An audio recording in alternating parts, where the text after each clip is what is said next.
सांगोल्याचे शिंदे गटाचे पाणीदार आमदार शहाजी बापू पाटील आता आपल्याबरोबर आहेत. बापू, आज तुमच्या पक्षामध्ये अनेक शेकडो कार्यकर्त्यांनी प्रवेश केला आहे. नक्की कुठलेही कार्यकर्ते होते आणि काय सांगतील त्याबद्दल? हे सर्वच्या सर्व कार्यकर्ते शेतकरी कामगार पक्षाचे होते. सांगोला तालुक्यात सर्वात मोठी ग्रामपंचायत ही महूची ग्रामपंचायत आहे आणि त्या ग्रामपंचायतीच्या सरपंच आदरणीय लुबाळे मॅडम यांनी आज शिवसेना पक्षात प्रवेश केला. जवळजवळ 250-300 कार्यकर्त्यांनी वेगवेगळे कार्यकर्ते आहेत, वेगवेगळे समाजाचे आहेत, वेगळ्या वाडी वस्तीवरील आहेत, ते एका गावातले फक्त आहेत. संपूर्ण तालुक्यात तुम्हाला हे पक्षांतर असं यापुढं दिसेल आणि याला कारण एकच, मुख्यमंत्री एकनाथजी शिंदेसाहेब, फडणवीस साहेब, अजितदादा यांनी ज्या भरभरून सांगोला तालुक्याला विकासाला निधी दिला त्यामुळं संपूर्ण तरुणांच्यात, महिला वर्गात आणि शेतकरी वर्गात सगळीकडे समाधान आहे. त्यामुळे हे परिवर्तन आहे ते विकास पर्वाचं परिवर्तन आहे. बापू, गेल्या 2 महिन्यामध्ये आपण बघितलं तर वेगवेगळे सर्वे आलेले आहेत निवडणुकीबाबतचे. त्यातली जर आकडेवारी बघितली तर काही महायुतीला अनुकूल आहे तर काही आघाडीला अनुकूल आहे. कसं बघता ह्याच्याकडे? मुळात या सगळ्या गोष्टीकडे माझा बघण्याचा पहिल्यापासून वेगळा उद्देश आहे.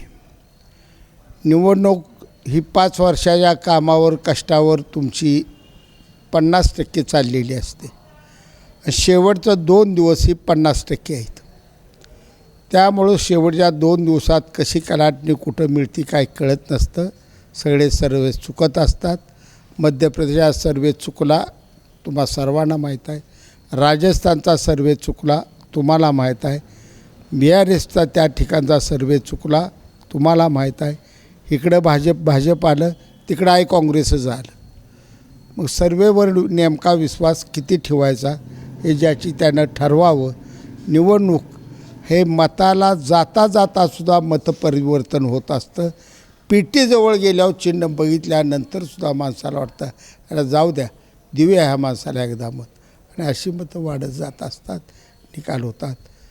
मोदी साहेबांनी केलेला देशा विकास आणि आंतरराष्ट्रीय राजकारणात जो एक दबदबा निर्माण केला आहे त्यांनी, त्यामुळं संपूर्ण देश आज अभिमानानं ताटमानानं उभा आहे. त्यांना भरभरून जनता त्यांच्या बाजून कौल देणार आणि उद्या विधानसभेला ही त्रिमूर्ती शिंदेसाहेब, फडणवीस साहेब, अजितदादा हे 225 पुढे इथं जागा काढणार यात मला काय शंका वाटत नाही. काल मोदींनी एक वक्तव्य केलं होतं की देशातील 140 कोटी जनता माझा परिवार आहे. त्याच्यावरती आज संजय राऊतांनी टीका केली होती की जे काही खोके बहादर असतील किंवा जे दरोडेखोर आहेत ही मोदींची जनता, 140 कोटी नाही आहे. आज संजय राऊतांनी असं विधान करणं हे अत्यंत चुकीचं आहे. आणि मुळात ह्या माणसाची मानसिकता अशी आहे की मोठ्या माणसावर सकाळ सकाळी उठून तडातड बोललं का महाराष्ट्रात माणसं आपलं कौतुक करते ती. पण पाठीमागं वळून संजय राऊतांबद्दल संजय राऊत हा महाराष्ट्राचा खलनायक, दुर्योधन म्हणून त्याकडे माणसाकडे बघायला लागलेत. त्या माणसाला हे दिसून येत नाही. आज अनेक वाक्य, अनेक विधानं त्यांची जे असतात ते नेहमी आमच्या गावच्या भाषेत शेंड्याचा जांभळाला हात घालायचा. अरे तुझी उंची 4 फुटाची, जांभळा आहे वर 150 फुटाहून, कुठं लागला हात घाला? त्याचा उपयोग होत नसतो. महायुती देशात येणार, महायुती राज्यात येणार, जनता भरभरून महायुतीला मतदान करणार, या बाबतीत मला काय शंका वाटत नाही.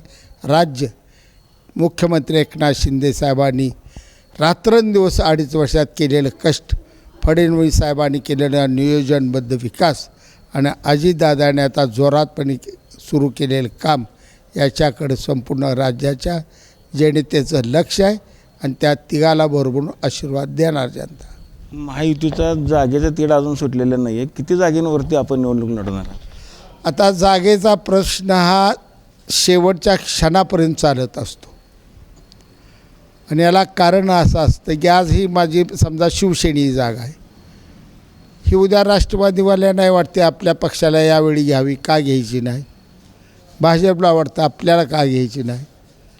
आणि या मागण्या होतच असतात, पण निर्णय अंतिम टप्प्यात होत असतात आणि मी खात्रीनं सांगतो भाजपचा सन्मान राहील, शिवसेनेचा सन्मान राहील आणि अजितदादाच्या राष्ट्रवादीचा सन्मान राहील.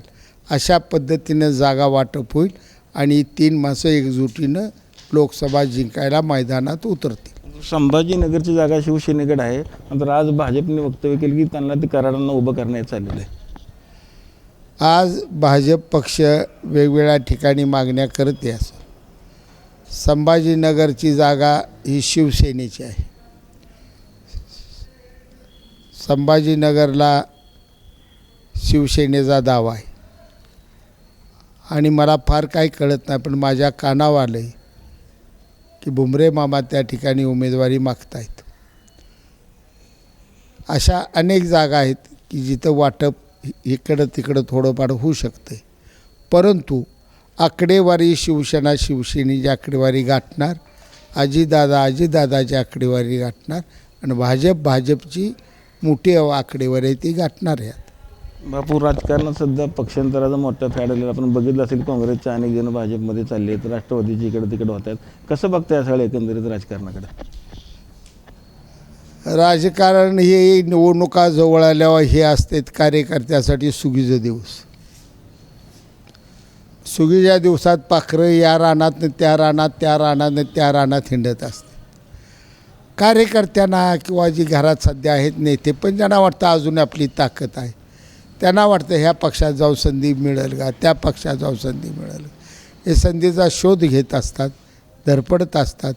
त्यात काय चुकीचं नाही, पण सर्वच पक्ष योग्य तो निर्णय घेत असतात आणि त्यांच्या पक्षाचं नुकसान होऊ नये याची काळजी घेऊन प्रत्येक निर्णय होत असतो. उद्धव ठाकरे पुन्हा इंडियासोबत येण्यात उत्सुक असलेल्या बातम्या येत आहेत. काय नक्की कसं बघताय?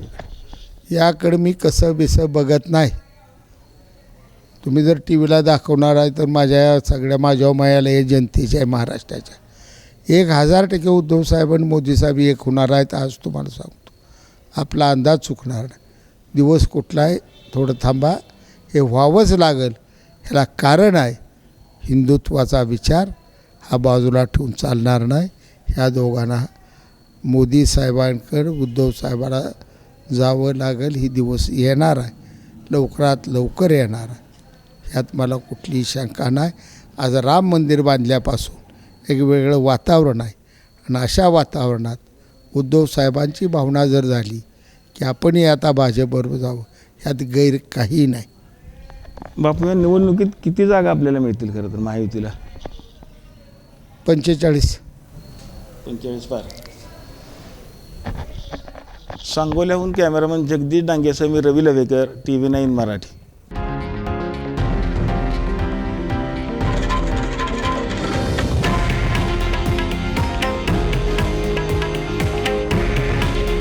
हे आहे देशातील नंबर 1 न्यूज नेटवर्क आणि आपण पाहत आहात TV9 मराठी.